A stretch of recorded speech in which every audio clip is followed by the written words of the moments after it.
everyone, this is Janet and welcome back to my studio. I'm glad you're here. Today I'm going to go ahead and go over how I went about mixing up my colors along with my cell activator using strictly Floetrol wood conditioner and a few drops of water, and along with the Amsterdam standard series titanium white. For months on end, I've been trying to figure out how to do a cell activator that would give me the results that I did on a test run yesterday with what I had on hand. And of course, I don't have the Aussie Floetrol. And so I wanted to achieve these results, and it's taken me 10 months to do so. But these are my results from yesterday. This is a 6x6 tile. It was just a test run, so please excuse the composition and the little bit of messiness on it. But I was really excited that I finally got to this level. And so I wanted to share with you what I did and how I achieved it. And I think it dried quite nicely, and hopefully in the video you can see the shimmer in these paints. They're absolutely stunning, I think. So anyways, I started out yesterday by making my base coat. And instead of using house paint like most of us do for blooms or swipes, I just decided I was going to go ahead and try the Marte acrylic color white titanium, and this is my primary base. So with that, I put in about maybe 2 tablespoons of paint into my cup, and then I added about maybe 3 or 4, maybe 5 tablespoons of Floetrol. And I wanted a gray base because I thought the colors that I had chosen would look better and pop better against a gray versus just a stark white. So to my base coat, I added just a few small drops of the Liquitex Basics Mars Black to get it to the color shade, or the shade rather, gray that I wanted. And the consistency isn't too terribly thick. It is runny. It leaves a mound on a mound when it pours back in. I don't know that you can see that very well. So that was my base coat. Then I proceeded to mix up my colors. And my colors are all custom made, more or less, by blending a few things together. So I've got this beautiful green shade that I made.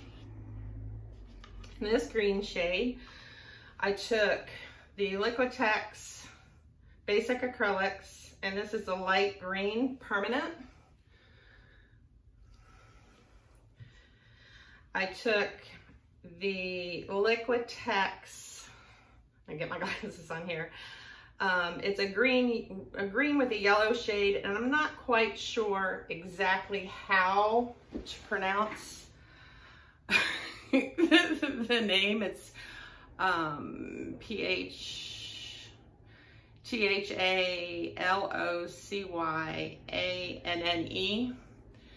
But this is the color that I used as far as the acrylic inks. So I put about a tablespoon of the liquid basics acrylic into the cup. 1 dropper full of the acrylic ink. And it was a little too bright, so I had some Marte sap green on hand. So I added just a tiny little blob of this until I got it to a little bit darker shade than that bright, bright, bright. So my next color is this beautiful plum that I used and that I created. You can see that. And I went ahead and I mixed the Liquitex Basics Quinacridone Magenta, again about a tablespoon, and I added 1 full dropper full of the Quinacridone Magenta in the Liquitex acrylic ink.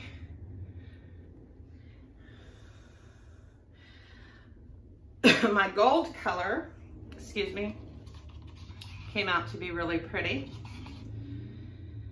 And I took the Liquitex Basic Acrylic Gold, which you see here, about a tablespoon.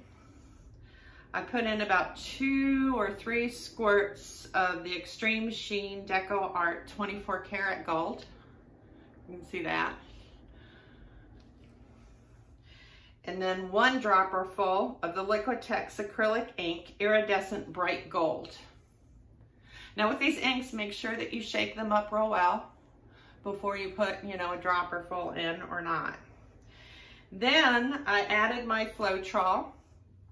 So basically about 1 part of paint to about 2 parts Floetrol in my colors. And with the exception of the gold, but for the magenta and the green, I added some of the Artist Loft Iridescent Medium. I wanted these colors to really shimmer. And so I figured if I added the Iridescent Medium to it, it would give that shimmery effect, which I think I achieved. Again, it's just really beautiful. I'm just so excited. So that was the mixture of my colors that I put down on top of my base coat of the gray. And I was just really excited with the outcome. Like I said, for months I had been trying real hard to achieve this look with what I had on hand and not having the Aussie Floetrol. And I just wasn't getting it. And no matter how many times I watched videos of others, and tried their recipes, it wasn't working for me. And so I guess after hearing my struggle enough times, my husband surprised me finally, and he got me 2 tubes of the Amsterdam Standard Series Titanium White. And I have to say, there's something magical that happens between this and the US Floetrol. And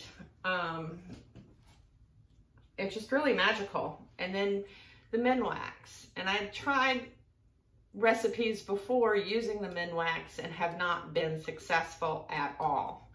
So how I went about making my cell activator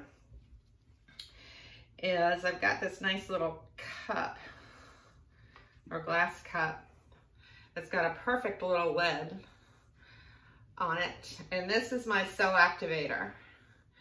So again, it's kind of thin, leaves no trace, just a slight little mound before it disappears.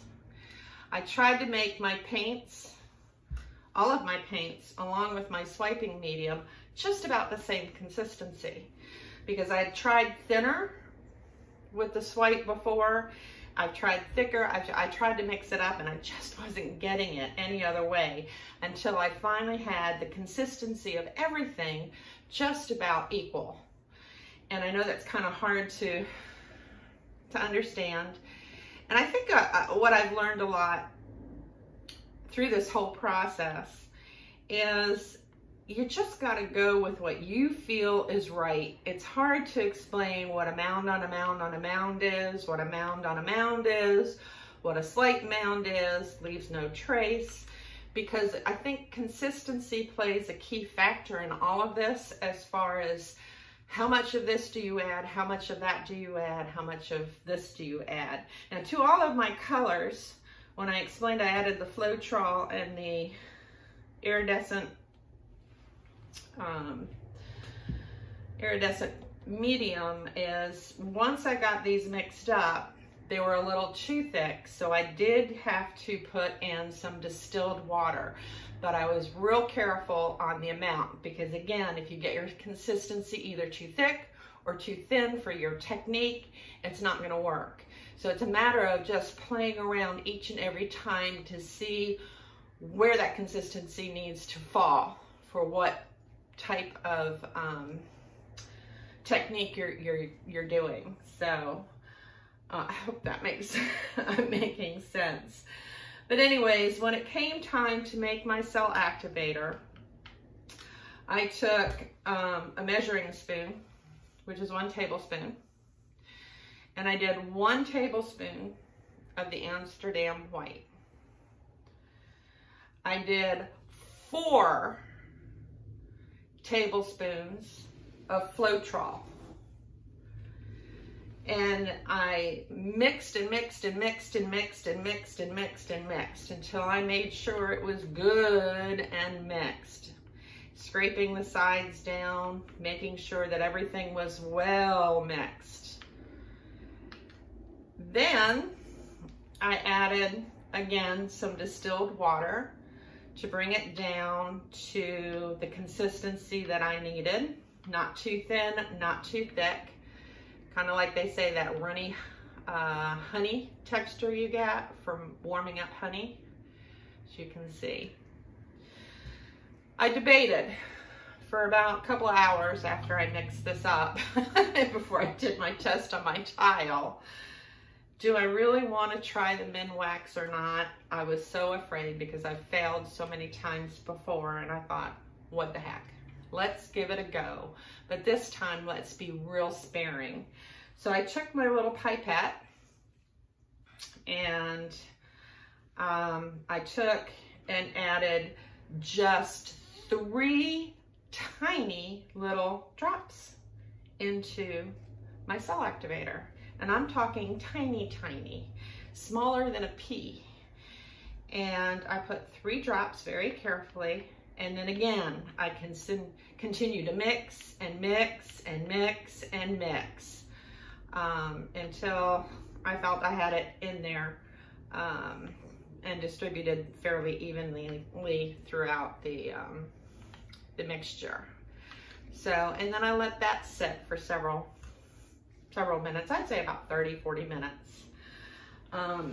I didn't want to do this test on a canvas because I wasn't sure how the inks would respond on the canvas yet. So, and I didn't want to ruin a canvas and try to scrape it and then have it stained with the ink.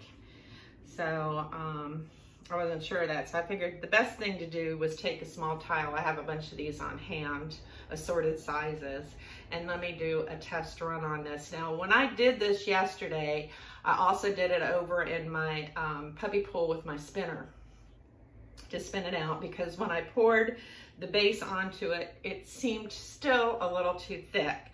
So I may go ahead and take my mixture of base and thin it out just a little bit for the canvas, or make another batch of this when I go to do the canvas that's a little bit thinner, and save this thicker mixture, a little bit thicker, to put down basically as kind of like a pillow of where I'm going to lay my colors when I do my canvas. I'm not going to be doing that in this video right now. This is strictly an explanation of what I did and how I went about getting my colors, what I did to mix them all up. And playing with paints is fun because you don't have to just stick to the shade that's in the bottle. You can always mix and match and add to.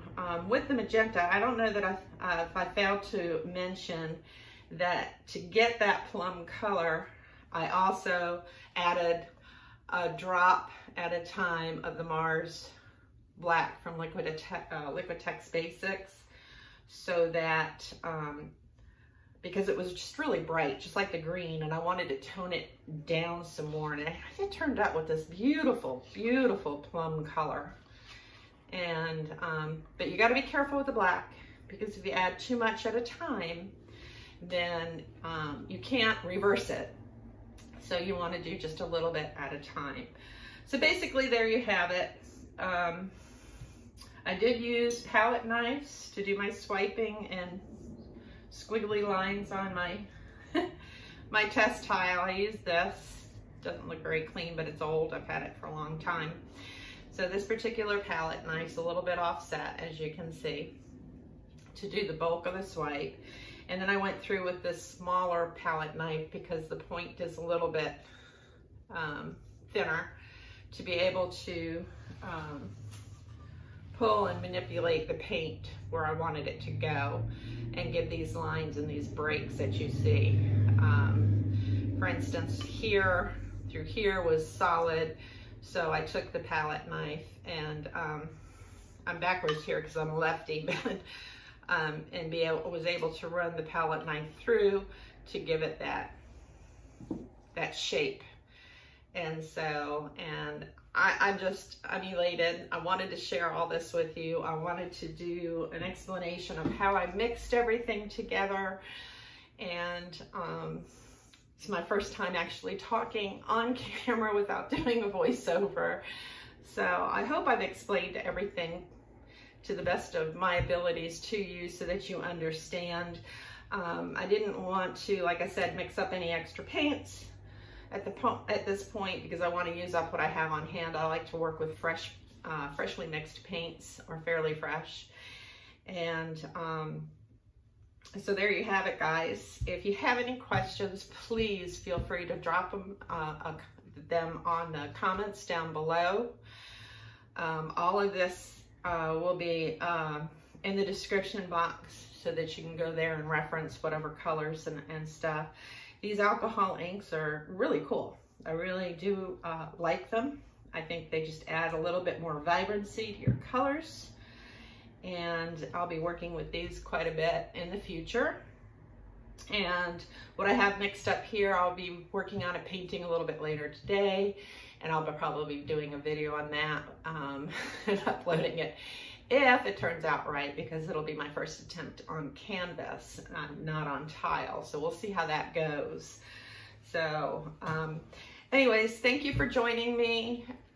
If you're new to my channel, I would love it if you would subscribe, hit the notification bell for future videos, share them if you'd like. It just brings me joy that you are here. It also helps my channel grow.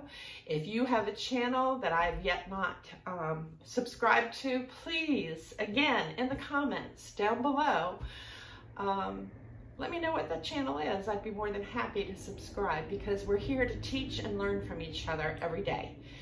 And we do this because we all have a passion for what it is we're doing. So until next time, guys, please stay safe, take care, and blessings to you all. Thanks for stopping by. Bye-bye.